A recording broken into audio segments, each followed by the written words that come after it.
For 15 years, there was one name that defined Bangladesh: Sheikh Hasina. They called her the Iron Lady, and for good reason. She was the leader who completely transformed her country's economy, while also holding on to power with an absolutely iron grip. But fast forward to today, and that same towering figure, well, she's a fugitive. The latest reports say she's hiding out in neighboring India. And if that wasn't shocking enough, here's the kicker. She's been sentenced to death. In her own country. It's a turn of events that has left the world just stunned. So the big question is, how on earth did this happen? How does a leader who seemed completely untouchable fall so far, so incredibly fast? To really get it, we've got to go back. We need to understand how she built up all that power to begin with. Right, so to understand the fall, you first have to understand the rise. Let's rewind the clock and see just how Sheikh Hasina created this powerful, long-lasting political legacy.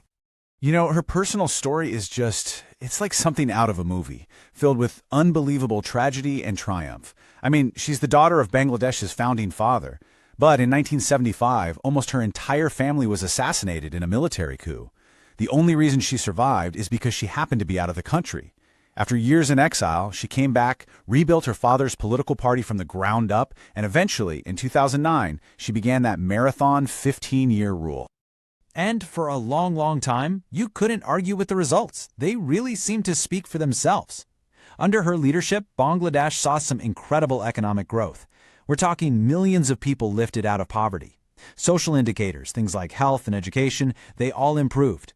She even won praise from all over the world for sheltering Rohingya refugees. She was powerful, she was confident, she genuinely seemed untouchable. But then the cracks started to show, especially in the economy. And this led to a chain of events that would end in a truly fatal miscalculation.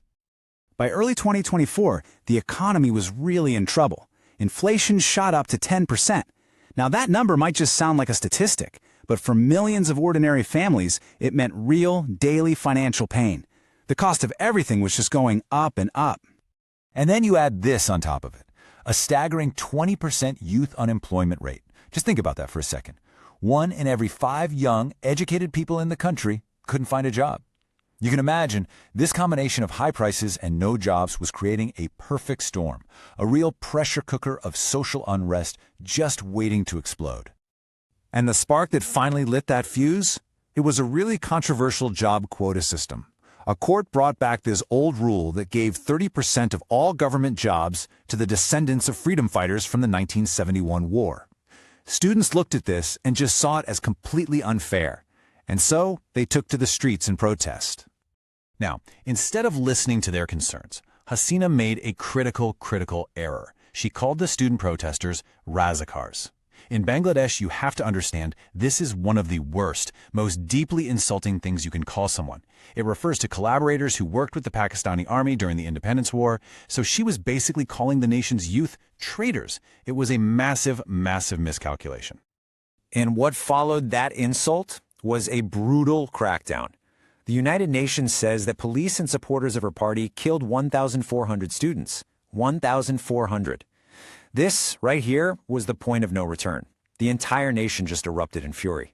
From there, things just escalated with unbelievable speed. I mean, this leader who seemed absolutely invincible for 15 years suddenly found her entire regime collapsing around her, not in months, but in a matter of days. It all just unraveled so fast. First, the military reportedly refused her orders to fire on civilians. That was huge. With her main power base gone, Sheikh Hasina had no choice. She resigned and fled to India. Just like that, her government was dissolved and an interim government stepped in to take its place. Okay, so that brings us right back to today and to this highly controversial trial that has the whole world watching. And everyone's asking the same thing. Is this a genuine moment of accountability, or is it just political revenge?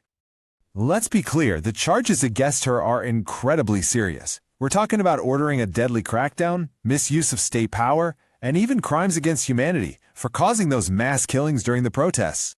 Hasina, for her part, is having none of it. She has completely rejected the trial, calling it a sham. In fact, she's challenged the new government directly. Her message is essentially, you want a fair trial? Fine. Try me at the International Criminal Court. And that really gets to the heart of the whole international debate. On one hand, you have the trial in Bangladesh, which many see as politically motivated. I mean, she was tried in absentia, without being there, by an interim government that doesn't really have a democratic mandate. On the other hand, an international trial would, in theory, offer neutral judges, a transparent process, and it would be free from all that domestic political pressure. So, this really leaves us with the central dilemma of this whole story. What are we actually seeing here?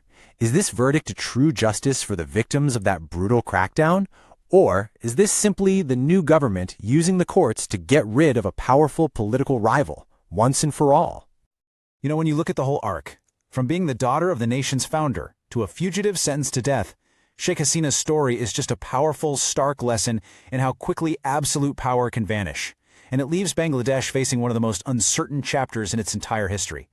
Is this the start of a new path to justice, or is it the beginning of a whole new cycle of chaos?